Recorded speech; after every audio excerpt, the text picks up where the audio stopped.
So these are all very important children లెవెల్లో. ఇంకోటి, చిల్డ్రన్లో physical activity బాగుంటే మంచి బ్యాక్టీరియా వస్తున్నాయని అది కూడా తెలిసిపోయింది మనకి. అంటే యాక్టివిటీ సెల్ ఫోన్కి అటాచ్ అయిపోతున్నారు అంతే. అది అది అది తప్పది. సో చిల్డ్రన్లో ఫిజికల్ యాక్టివిటీ వల్ల కూడా బ్యాక్టీరియా చేంజ్ అవుతున్నాయి. So we to encourage sports, physical activity. So మంచి nutrition, hygienic nutrition, organic food, అదేవిధంగా physical activity. Avoid juices, fruit juices కానీ, సోడాస్ కానీ, avoid unhygienic food, avoid fast foods. Simple. అంటే చిన్నపిల్లలు, teenagers, adolescence, తర్వాత అలా age పెరుగుతూ నెక్స్ట్ ఏజ్ ఇప్పుడు ఏమంటే ఇంకోటి బ్యాక్టీరియా మేము ఏం చూసామంటే, చిన్నప్పుడు మార్పులు చేయటం సులభం, పెద్ద అయిన తర్వాత కష్టం. అంత ఈజీ కాదు, చాలా ఎఫర్ట్ పెట్టాలి పెద్ద అయిన తర్వాత చేంజ్ చేయడానికి. మీరు ఫుడ్ అనేది చాలా ఇంపార్టెంట్. ఫుడ్ ఈజ్ మెడిసిన్ కూడా అంటున్నారు. ఆ ఫుడ్ దానికే మేము చాలా రీసెర్చ్ చేసాము, మెడిటరేనియన్ ఫుడ్ అని. ఫర్ ఎగ్జాంపుల్ కొన్ని టైప్స్ ఆఫ్ ఫుడ్, ఈ కోకోనట్ వాటర్ అనుకోండి, 2 గ్లాసులు కోకోనట్ వాటర్ తాగితే మంచి బ్యాక్టీరియా ఉంటుంది. అదేవిధంగా బ్లాక్ కాఫీ. అసలు మిల్క్ అనేది రాంగ్ కాన్సెప్ట్. పెరుగు మంచిది కానీ పాలు మంచిది. ప్రోబయోటిక్ అంటారు కదా, పెరుగులో ప్రోబయోటిక్స్ ఉంటాయి. ప్రోబయోటిక్స్ జనరల్, పాలు మంచిది కాదు. ఎందుకంటే మనం వేరే స్పీసీస్ పాలు తాగుతున్నాం. మదర్ మిల్క్ మంచిది బేబీకి. అవును. 6 months అయిన తర్వాత వేరే స్పీసీస్ పాలు మంచిది కాదు. ఎందుకంటే పాలు ఒక స్పీసీస్లో పాలు is meant only for that species. ఇప్పుడు ఆవు పాలు అనుకోండి, ఆవు పాలు అంటే దూడకు మంచిది, అది గ్రోత్కి మంచిది, చాలా ఎక్స్పోనెన్షియల్ గ్రోత్ అవుతుంది బేబీ.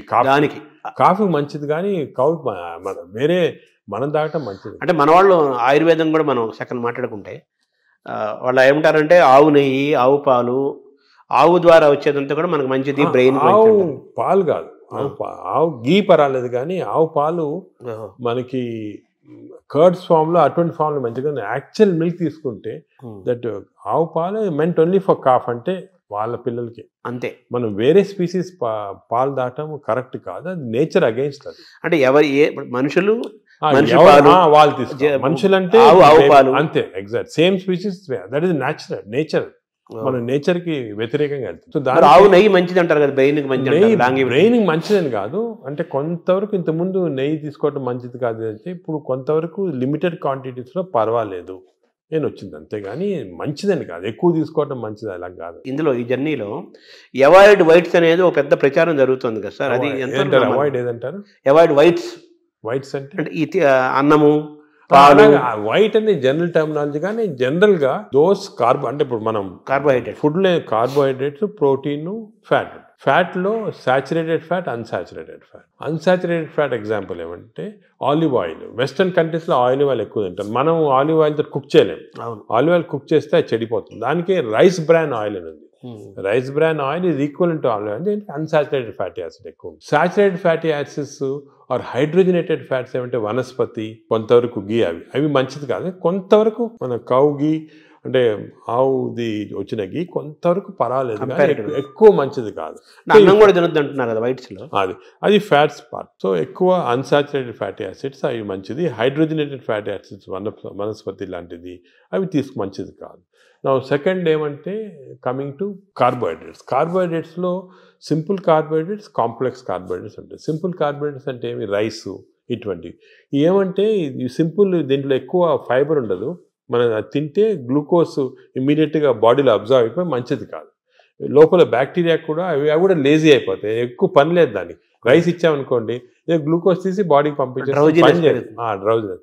వేరే same complex carbohydrates millets example. Millets అనుకోండి, దాంట్లో చాలా ఫైబర్ ఉంటుంది, గ్లూకోజ్ ఆ ఫైబర్ మధ్యలో ఉంటుంది, దాన్ని ఎక్స్ట్రాక్ట్ చేయాలంటే అంత ఈజీ కాదు, బ్యాక్టీరియా కూడా కొంచెం పని చేయాలి దానికి. ఒకప్పుడు మనం రాగులు, ఆరికలు, రాగులు కానీ మంచిది, ఈ సొరగము అవన్నీ కూడా అంటే మిల్లెట్స్ ఆర్ వెరీ గుడ్. ఇవి మనం రియలైజింగ్ నా ఎక్కువ మిల్లెట్స్ తింటే మంచిది అది. సో దీస్ కార్బోహైడ్రేట్స్లో మిల్లెట్స్ ఎక్కువ కాన్సన్ట్రేట్ చేసేసి polished, especially polished rice avoid చేయాలి. అంటే మామూలుగా అన్నము కంపారిటివ్గా అన్నం తింటే తొందరగా అరుగుతుంది, ఈజీ డైజెస్టివ్ అనే మనకి ఈజీ డైజెషన్ మనకు మంచిది కాదు. మనకి ఈజీ డైజెషన్ అంటే పేషెంట్స్కి, బాగా వీక్ ఉన్న వాళ్ళకి అవసరం, కానీ మనకి నార్మల్ కాంప్లెక్స్ డైజెషన్ మంచిది. ఎందుకంటే కాంప్లెక్స్ డైజెషన్లో ఫైబరు, దీన్ని గ్లైసిమిక్ ఇండెక్స్ అంటారు, ఒక టర్మినాలజీ పబ్లిక్ కూడా తెలియాలి. గ్లైసిమిక్ ఇండెక్స్ అంటే ఏమంటే మన ఆహారం తిన్నామంటే మన బ్లడ్ షుగర్ లెవెల్ ఎంత ఇంక్రీజ్ అవుతుంది.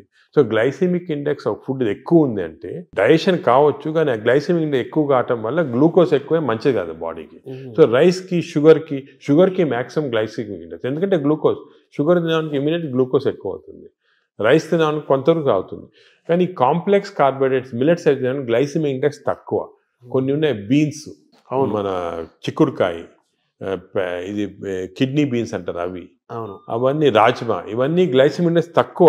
అవి కూడా కార్బోహైడ్రేట్స్, గ్లైసెమిక్ ఇండెక్స్ తక్కువ. అంటే అవి తింటే దాంట్లో ఫైబర్ నుంచి గ్లూకోజ్ బయటికి లాగాల, బ్యాక్టీరియా పనిచేయాలి, అన్ని చేసి స్లోగా గ్లూకోజ్ ఇంక్రీజ్ అవుతుంది. సో దట్ ఈస్ నాట్, అది మంచిది. లో గ్లైసెమిక్ ఇండెక్స్ అంటే మంచిది. సో ఇది కార్బోహైడ్రేట్స్. సో అరుగుదల రైస్ తింటే మంచిది అరగటం అనేది మంచిది కాదు, తొందరగా అరగకూడదు, డిలే కాదు. థర్డ్ ఆస్పెక్ట్ ప్రోటీన్లో మనకి యానిమల్ ప్రోటీన్, వెజిటబుల్ ప్రోటీన్ అంటే ఈ స్ప్రౌట్స్, దాల్స్, ఇవన్నీ వెజిటబుల్ ప్రోటీన్. యానిమల్ ప్రోటీన్లో కొన్ని మంచి ఉంది, చెడు ఉంది. Animal protein high quality protein, for example eggs అనుకోండి, మంచిది యానిమల్ ప్రోటీన్. అదేవిధంగా కొంతవరకు ఫిష్ మంచి ప్రోటీన్, అంటే దాంట్లో ఎక్కువ ఫ్యాట్ లేదు. కానీ ఇప్పుడు రెడ్ మీట్ అనుకోండి, దాంట్లో సాచురేటెడ్ ఫ్యాట్ ఎక్కువ, అది మంచిది కాదు. అసలు రెడ్ మీట్ అనేది తినకూడదు అసలు. ఈ రెడ్ మీట్ వల్ల మనకి బాడీ హార్మ్ కాకుండా ఈ బాడీలో క్యాన్సర్స్ రావటము, కోలన్ క్యాన్సర్స్ వెస్టర్న్ కంట్రీలో చాలా ఎక్కువ పాలిప్స్ రెడ్ మీట్ వల్ల. So red meat complete avoid చేస్తేనే బెటర్. సో ఇవి కొన్ని జనరల్ ప్రిన్సిపల్స్ మాట. దీంట్లో స్పెసిఫిక్గా మేము ఈచ్ పేషెంట్కి అడ్వైస్ చేస్తుంటాం. ఎందుకంటే ఇవి ఇంపార్టెన్స్ ఎందుకు వచ్చింది వాటికంటే, మన ప్రపంచంలో 5 బ్లూ జోన్స్ అని ఉన్నాయి. బ్లూ జోన్స్ అంటారు, బ్లూ జోన్స్. ఈ 5 బ్లూ జోన్స్లో ఫర్ ఎగ్జాంపుల్ సార్డినియా అని ఇటలీలో ఉంది, అదేవిధంగా లైమలోండా అని చిన్న అంటే ఒక్కనవా అని జపాన్లో ఉంది. ఈ 5 బ్లూ జోన్స్లో ఏమంటే people are living for very long period.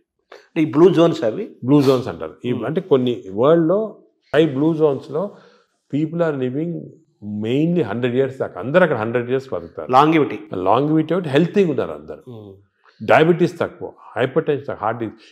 ఎందుకు అని చాలామంది దీన్ని రీసెర్చ్ చేసి చూస్తే మెయిన్గా వాళ్ళ 2 diet habits, second physical activity. They are all very active physically. 100 years అయినా కూడా వాడు వాక్స్కి వెళ్తుంటే అది చేస్తారు, గార్డెనింగ్ చేస్తారు, సైకిల్తో కూడా వెళ్ళిపోతారు. మెంటలీ బాగా యాక్టివ్ ఉంటారు. డయట్ వాళ్ళది మెడిటరేనియన్ డయట్ అని ఎక్కువ తింటారు. ఇది మెడిటరేనియన్ అంటే olive oil, nuts, vegetables, fresh fruits, fish. Food and యాక్టివిటీసే మెయిన్. ఫుడ్ ఇటువంటి ఫుడ్ అంటే మన బాడీకి ఎక్కువ స్ట్రెయిన్ లేకుండా మంచి ఫుడ్. ఇవి మేము యాక్చువల్లీ మా దాంట్లో రీసెర్చ్ చేసి ఇటువంటి ఫుడ్ ఆలివ్ ఆయిల్ మనం తినలేము. Then we are converted it Indo Mediterranean diet. మా వెబ్సైట్లో దొరుకుతుంది, మీకు 400 రెసిపీస్ ఉన్నాయి. అంటే మెడిటరేనియన్ దోశ ఎలా చేయాలా, మెడిటరేనియన్ ఇడ్లీ ఎలా ఉంటుంది, వేరేగా ఉంటుంది మన దాంట్లో. మన ఇడ్లీ అనుకోండి రిఫైన్డ్ కార్బోహైడ్రేట్, అది తింటే గ్లూకోజ్ తక్కువ ఇంక్రీజ్ మంచిదిగా.